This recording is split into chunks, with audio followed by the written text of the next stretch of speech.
जिस वक्त ये बातें उठनी शुरू हुई थीं कि चीन पाकिस्तान को कुछ ही महीनों में J-35 जैसे स्टेल्थ फाइटर एयरक्राफ्ट देने जा रहा है और हमारे पास इस लेवल की कोई गुप्त तकनीक वाला लड़ाकू विमान मौजूद नहीं है, तभी से रणनीतिक जगत से लेकर आम लोगों तक सभी के भीतर एक बेचैनी थी। ये तो सभी जान चुके थे कि जब तक भारत का स्वदेशी एमका तैयार नहीं हो जाता, तब तक देश को एक अंतरिम समाधान के तौर पर एक गुप्त तकनीक वाला फाइटर जेट लाना ही होगा, चाहे वह अमेरिका का F-35 हो या रूस की ओर से कोई विकल्प मिले। अब वही घड़ी आती नजर आ रही है। देश के कई बड़े मीडिया संस्थानों और रक्षा सूत्रों ने इस बात की पुष्टि करनी शुरू कर दी है कि भारत अब इस दिशा में गंभीर कदम उठाने जा रहा है। खबरों के मुताबिक भारत अब रूस के A-57 लड़ाकू विमान को लेने की योजना बना रहा है। शुरुआती दौर में यह चर्चा भी थी कि अमेरिका से F-35 खरीदने का विचार चल रहा था, लेकिन अब बताया जा रहा है कि कुछ कारणों से भारत ने उस विकल्प को साइड में रख दिया है। इन वजहों पर हम आगे बात करेंगे। फिलहाल जो सबसे बड़ी बात सामने आई है वह यह है कि भारत सिर्फ एक सीमित संख्या में विमान खरीदने की बजाय रूस के पूरे प्रस्ताव पर विचार कर रहा है। इसका मतलब यह है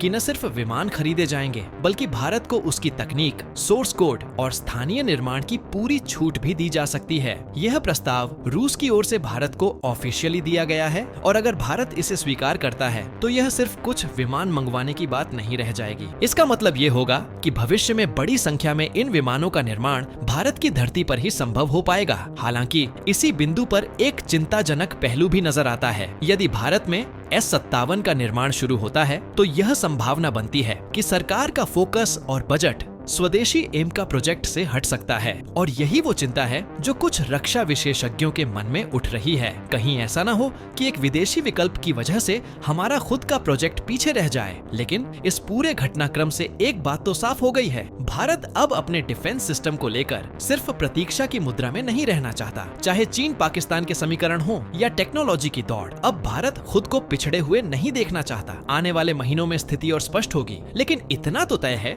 कि भारत अब गुप्त तकनीक वाले फाइटर जेट्स की दुनिया में कदम रखने के लिए तैयार हो रहा है। जहां तक समय की बात है तो ये घटनाएं आने वाले 4 से 6 महीनों के भीतर नई दिशा ले सकती हैं और अगर सब कुछ योजना के अनुसार चला तो 1 साल के भीतर भारत की वायु शक्ति में ऐसा बदलाव हो सकता है जो दशकों में पहली बार देखने को मिलेगा। अब जो जानकारी सामने आई है वो किसी साधारण रणनीतिक सोच का हिस्सा नहीं, बल्कि एक बड़ी और दूरगामी योजना का इशारा है। रूस की तरफ से ये बात अब खुलकर आ चुकी है कि अगर भारत S-57 को अपनी जमीन पर तैयार करना चाहता है, यानी उसका निर्माण यहीं करना चाहता है, तो इस प्रक्रिया में एक लंबा वक्त लगेगा और जब तक इस निर्माण इकाई की नींव रखी जाएगी और उत्पादन शुरू होगा, तब तक रूस अपने यहाँ से 25 से लेकर 30 यूनिट पहले ही तैयार करके भारत को सौंप देगा।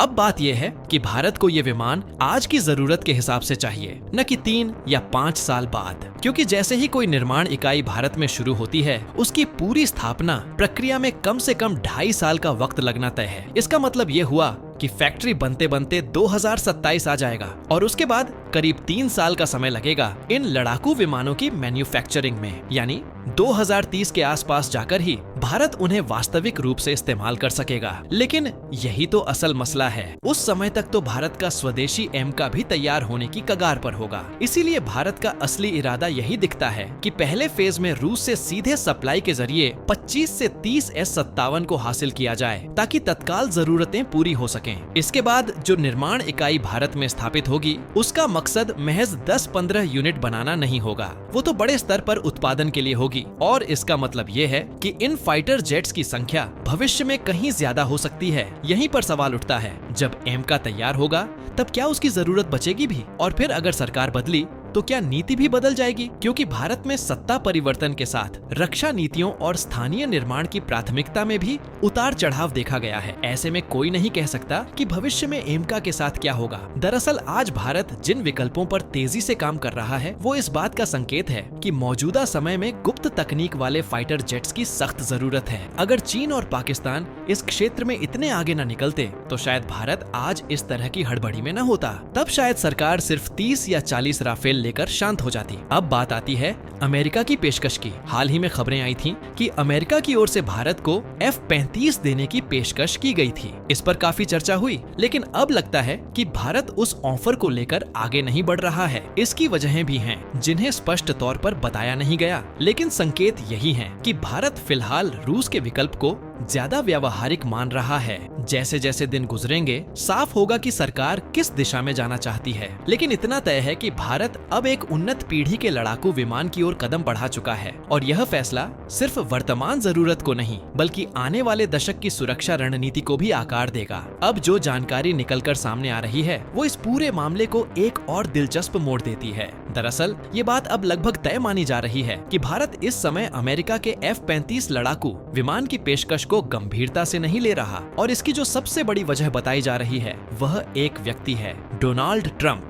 डोनाल्ड ट्रंप के फिर से सत्ता में आने के बाद भारत और अमेरिका के रिश्तों में जिस तरह का बदलाव देखने को मिला है उसे हल्के में नहीं लिया जा सकता। अगर सीधी भाषा में कहें तो भारत की F-35 खरीदने की योजना अब शायद ट्रंप के पाकिस्तान को लेकर दिखाई जा रही नरमी की वजह से ठंडी पड़ती दिख रही है। हाल के कुछ दिनों में यह बात साफ हो चुकी है कि पाकिस्तान और डोनाल्ड ट्रंप के प्रशासन के बीच रिश्ते फिर से गर्म हो रहे हैं और यह चीज भारत के रणनीतिक सोच में साफ असर डाल रही है। भले ही पहले जो बाइडेन के कार्यकाल में भारत और अमेरिका की सरकारों के बीच रिश्ते बहुत प्रगाढ़ न रहे हों, फिर भी भारत ने कई अहम सौदे किए। चिनूक हेलीकॉप्टर खरीदे, अपाचे भी आए और इंजन डील जैसी बड़ी पहल भी हुई। उस समय भारत को भरोसा था कि अमेरिका के संस्थानों और प्रशासन की नीति स्थिर रहती है, चाहे शीर्ष पर जो भी नेता हो। लेकिन ट्रंप के साथ मामला कुछ और ही है। वे कब क्या कह दें और कब क्या फैसला ले लें, इसका अंदाजा लगाना बेहद मुश्किल होता है। यही अनिश्चितता भारत के लिए सबसे बड़ा रिस्क है। भारत अब किसी ऐसी डील में नहीं जाना चाहता जिसमें भविष्य में राजनीतिक अस्थिरता या अचानक नीति में बदलाव का खतरा हो, क्योंकि रक्षा सौदे कोई दिन दो दिन के लिए नहीं होते। ये दशकों तक चलने वाले तकनीकी और रणनीतिक संबंध बनाते हैं। तो फिलहाल भारत अमेरिका के F-35 को लेकर कोई जल्दी में फैसला नहीं लेना चाहता। हो सकता है आगे चलकर माहौल बदले, पर वर्तमान हालात में भारत अपनी प्राथमिकता रूस के विकल्प को दे रहा है। और जैसा कि अब तय होता जा रहा है, भारत S-57 के रास्ते पर आगे बढ़ चुका है। आने वाले समय में इस विषय पर और भी रोचक जानकारियां और घटनाक्रम सामने आ सकते हैं। विशेषकर S-57 को लेकर जो भारत की रणनीति बन रही है उस पर बहुत कुछ आने वाला है। इसीलिए इस सफर को लगातार फॉलो करते रहिए, क्योंकि हर अगला अपडेट भारत की वायु शक्ति की तस्वीर बदलने वाला हो सकता है।